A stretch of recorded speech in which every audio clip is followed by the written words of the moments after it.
What happens when over 1 million people flood the streets of a single city, waving flags, chanting names, and demanding their country back?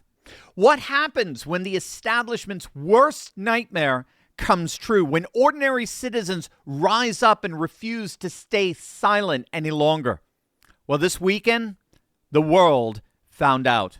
On September 13th, London witnessed something absolutely extraordinary, something the political class thought they had successfully suppressed forever.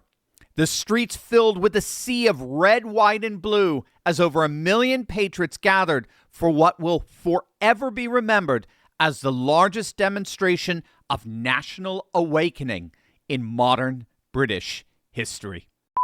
Hey gang, it's me, Dr. Steve, your Patriot Professor, here to help you make sense of the madness as the far left desperately tries to stop the unstoppable rise of a new conservative age all over the world that you are making possible. So if you want a front row seat on how you're changing the world in ways you never even imagined, you know what to do. Make sure to smack that bell and subscribe button. It was, simply put, breathtaking. The Unite the Kingdom rally over the weekend drew British citizens from far and wide, from all four corners of the UK, to gather in the city of London. Video footage showed crowds stretching for literally miles, packed shoulder to shoulder across the city, united with a single message: we are here in defiance of liberal tyranny and in defense of our homeland. Some reports are estimating that the crowds reached upwards of 3 million. Regardless, the sheer size and scale of the rally, undeniable, rivaled anything Great Britain had ever seen in modern political history. And the event's organizer, Tommy Robinson, clearly understood the weight of the moment.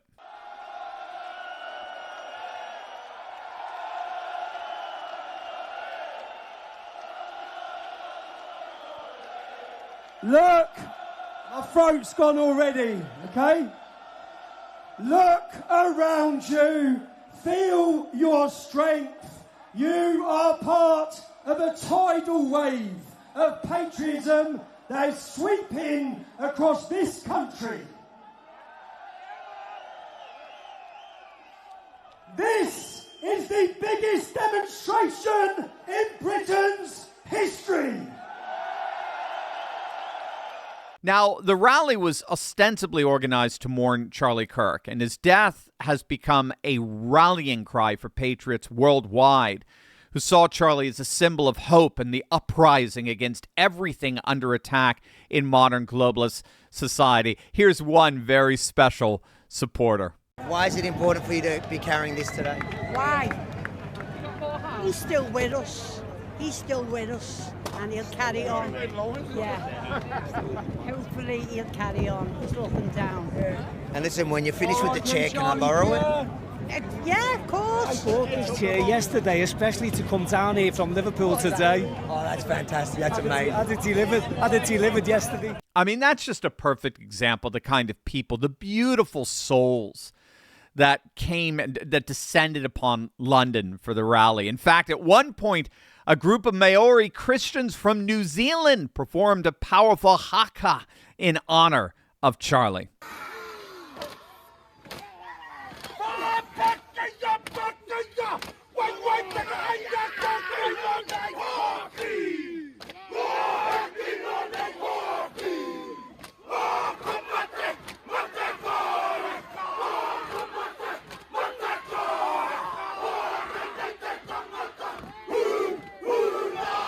I love Maori. It's like the ultimate heavy metal language. And that dance is a symbol of the heroism and bravery and courage of humanity in the face of threats. It's actually often performed at Maori funerals to honor the heroism of the dead. But in the end, this demonstration was about far more than mourning one man. It was about reclaiming a nation. What made September 13th so significant wasn't just the massive turnout. It was what it represented. For months leading up to the rally, a grassroots movement had been building across Britain. Operation Raise the Colors saw patriots covering their communities in flags, Lampposts were wrapped in Union Jacks. St. George's crosses appeared on roundabouts. And entire neighborhoods raised their banners in defiant displays of national pride. The globalist establishment's response was predictably authoritarian. Local councils sent workers to strip flags from poles. Bureaucrats claimed displays were unauthorized or dangerous. The media smeared flag waving as far-right, extremist. But the flags kept going up, spreading like wildfire across England, Scotland, Wales, and Northern Ireland. This was civil disobedience at its most beautiful. Ordinary people saying no to cultural erasure. Now, the media's frantic attempts to delegitimize the rally really exposed their desperation. I mean, NBC here in the States, they downplayed the numbers in attendance and labeled it a far-right rally, while other outlets twisted themselves into knots trying to frame patriotism as extremism. But their narrative crumbled under the weight of reality. Families brought children on their shoulders. Veterans marched with medals on their jackets. Working-class men and women filled the streets. The backbone of Britain saying they've had enough. And of course, what great uprising event would be complete without an appearance by the one and only Elon Musk? Congratulations. Congratulations, Tommy, on putting together an amazing event and really rallying the people of Britain. Elon, none of this could have happened without you giving the British public access to the truth and giving us free speech and fighting for our free speech. So on behalf of Great Britain and the British public, we're incredibly grateful, Elon. You're most welcome. You're most welcome. And you may notice this T-shirt that I'm wearing. It's great British author George Orwell. What would Orwell think? I think that's generally a good way to look at these things. He would want freedom of speech. He would want the people to know what's real. He want the people to fight against government oppression and fight for the truth and fight for the future of Britain. Now, when all is said and done, what happened over the weekend wasn't just a British phenomenon. It was a global awakening. Charlie's assassination has sent shockwaves across the Western world. His death has become a rallying cry, a battle cry, as his wife Erica so bravely called it, for patriots worldwide who saw in him a symbol of everything under attack in modern globalist society. And in times like these, when the establishment seems so determined to undermine everything we hold dear, it's more important than ever to ensure we're operating at peak mental clarity. Now, if you don't know, if you've ever wondered why your brain often feels cloudy even when you're eating clean and exercising, our good friends over at the Wellness Company want you to know that it might not be burnout. It could actually be parasites. Groundbreaking research from Dr. Alan McDonald revealed a direct link between chronic parasitic infections and neurological diseases like multiple sclerosis. These parasites can cause inflammation, nerve damage, and long-term cognitive decline. I mean, think about it. If we're going to fight this cultural battle effectively, we need our minds sharp as razors. So that's why you need to do a full body cleanse at least once a year, and why I'm so excited to tell you about the Wellness Company's solution. Their ivermectin plus mebendazole combination, it's really the gold standard parasite solution, now combined in one cleanse combo designed to eliminate harmful invaders and support your immune system naturally. Medical grade, not some trendy herbal gimmick. Fill out a quick intake form and get a 3-month supply shipped straight to your door. Maha is officially here, and the Wellness Company is making hard-to-get medications digitally accessible so you can live your best life. Head on over to twc.health/Turley and use code Turley to save $90 off plus free shipping. Click on that link below and cleanse your body today. The global dimension of this freedom movement simply cannot be ignored. The Charlie Kirk mourning vigils spread from London to Spain over the weekend, where large crowds gathered in solidarity. And we're even seeing scenes like these coming out of South Korea with massive demonstrations and crowds chanting, "We are Charlie Kirk." Check it out. We are Charlie Kirk!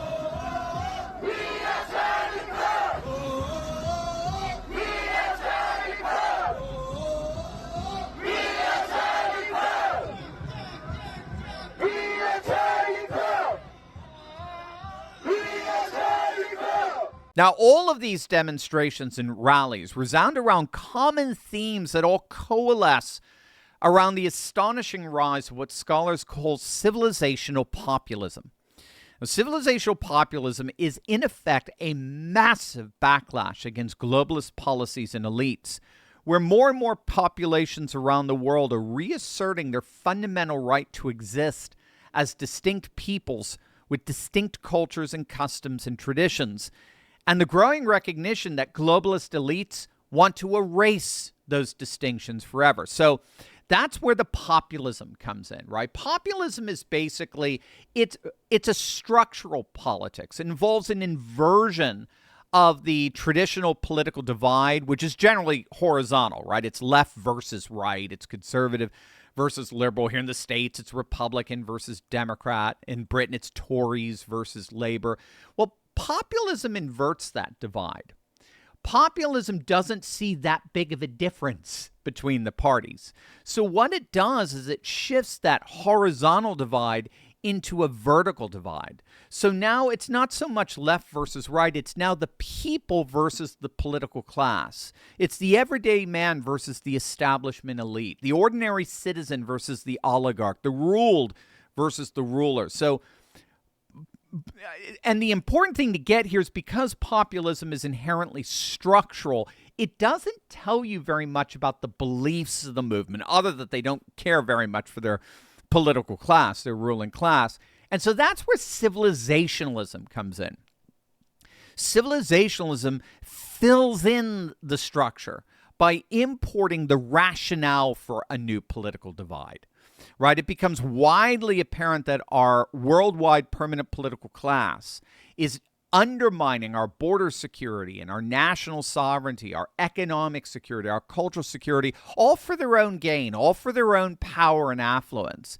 And so it is incumbent upon the people to rise up and defend our own unique cultures, customs, and traditions, their national sovereignty, their border security, their economic security, their cultural security against a globalist elite that are doing everything they can to undermine those securities for their own political and economic gain. That's civilizational populism, and it's spreading like wildfire all over the world, from the MAGA movement here in the States to the rise of Hindu nationalism in India under Narendra Modi, from the return of Ottoman ideals in Turkey to the awakening of the new right in Europe. Everywhere we look, civilizationalist populism is rising, and nowhere did we see it in a more glorious expression than in the UK over this past weekend. And make no mistake, the establishment knows it. They understand exactly what they're facing. They know this is not a flash-in-the-pan protest that's going to dissipate over the next news cycle here.